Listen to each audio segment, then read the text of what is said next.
अचानक से वो सेंटेंस के लास्ट वाले फॉर्मेट को देखेगा। सर सेंटेंस के लास्ट वाले फॉर्मेट को सेंटेंसेस को पढ़ने से ऐसा मालूम पड़ रहा है कि इन 1970 हो गया। तो सर ये पास्ट इंडिफिनिट टेंस है।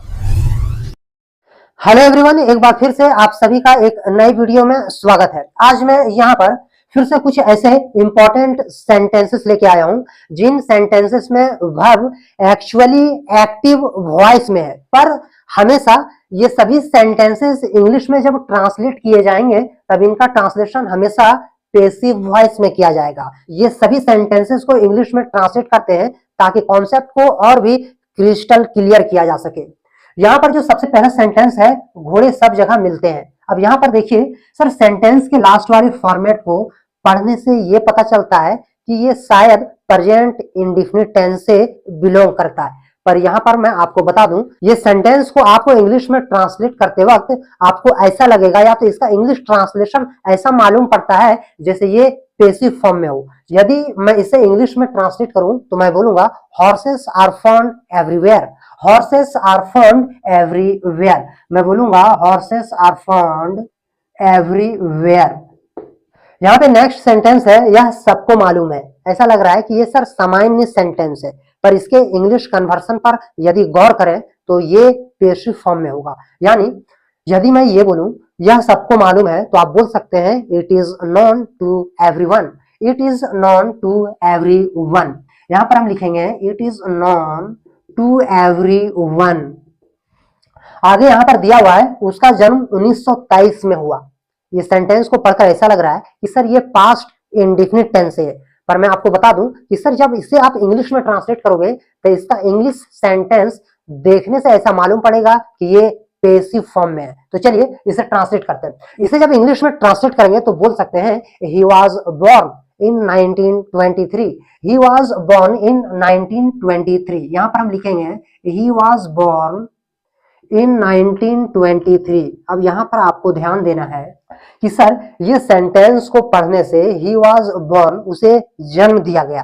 अब यहाँ पर देखिएगा कि सर ये सेंटेंसेस को पढ़कर, ये जो तीनों सेंटेंसेस को हमने इंग्लिश में ट्रांसलेट किया और फिर यही सेंटेंसेस का जब आप हिंदी में पढ़ोगे तो दोनों में काफी फर्क है। यानी सेंटेंसेस को जब हिंदी में पढ़ा जाता है तो सर ऐसा मालूम पड़ रहा है कि ये सभी सेंटेंसेस एक्टिव वॉइस में है, पर जब यही सेंटेंसेस को हमने अभी तीन सेंटेंसेस को जब इंग्लिश में ट्रांसलेट किया तो इन सेंटेंसेस को पढ़ने से ऐसा मालूम पड़ रहा है कि सर ये पेसिव वॉइस में है। तो हमने पहले ही आपको बता दिया कि हमने कुछ ऐसे इंपॉर्टेंट सेंटेंसेस लिया है जो एक्चुअल में एक्टिव वॉइस में है, परंतु जब इसे आप इंग्लिश में ट्रांसलेट करोगे तो इसका इंग्लिश ट्रांसलेशन पेसिव वॉइस में होगा। चलिए यहाँ पर नेक्स्ट सेंटेंस को देखें तो यहाँ पर दिया हुआ है उसका शादी 1970 में हुआ।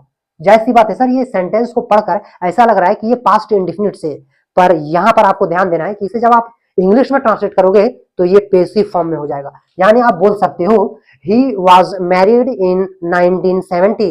He was married in 1970। हम यहाँ पर लिखेंगे ही वॉज मैरिड इन 1970। इन 1970। यहाँ पर आगे सेंटेंस है उसे सजा मिलेगी। सेंटेंस को पढ़कर लग रहा है जैसे ये फ्यूचर इंडेफिनिट टेंस है। जब इसे हम इंग्लिश में ट्रांसलेट करेंगे तो इसका इंग्लिश वाला सेंटेंस पेसिव फॉर्म में होगा। यानी हम इसे इंग्लिश में ट्रांसलेट करें तो बोल सकते हैं ही विल बी पनिश्ड। उसे सजा मिलेगी, ही विल बी पनिश्ड। हम यहाँ पर लिखेंगे he will be punished. PUNISHED। Punish का मतलब होता है सजा देना, और पनिश का पास्ट पार्टिसिपल पनिश, चूंकि हमने बोला कि सभी सेंटेंसेस को आपको पेसिव फॉर्म में ही दिखाई देगा, तो पेसिव फॉर्म वाली सेंटेंसेस यदि आपको ऐसा मालूम पड़ रहा है तो सर जाहिर सी बात है कि हम वहां पास्ट पार्टिसिपल का ही प्रयोग करेंगे। आगे यहाँ पर दिया हुआ है बहुत लोगों को चोटें आई। तो यहाँ पर सर बहुत लोगों को ये सब्जेक्ट है, यानी इसे इंग्लिश में ट्रांसलेट करेंगे तो हम बोल सकते हैं a lot of people were injured। a lot of people were injured। हम यहाँ पर लिखेंगे a lot of people were injured। were injured। आगे यहाँ पर दिया हुआ है मेरा बैग खो गया।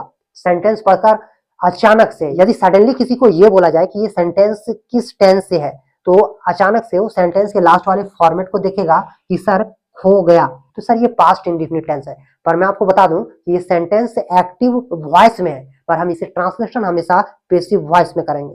यानी हम बोल सकते हैं माई बैग वाज लॉस्ट। मेरा बैग खो गया, माई बैग वॉज लॉस्ट। मेरा बैग खो गया, माई बैग वॉज लॉस्ट। मैं उम्मीद करता हूं कि ये सभी सेंटेंसेस जो एक्चुअली एक्टिव वॉइस में है, पर इसका इंग्लिश ट्रांसलेशन देखने पर सभी पेसिव फॉर्म में है। मैं उम्मीद करता हूं कि ये कॉन्सेप्ट आपको समझ में आ गया होगा। मैं नेक्स्ट वीडियो में और भी कुछ ऐसे ही सेंटेंसेस लूंगा जो एक्चुअल में वो सभी सेंटेंसेस एक्टिव वॉइस में होंगे, पर उनका हमेशा हमेशा इंग्लिश में ट्रांसलेशन पेसिव वॉइस में ही किया होगा। Thank you.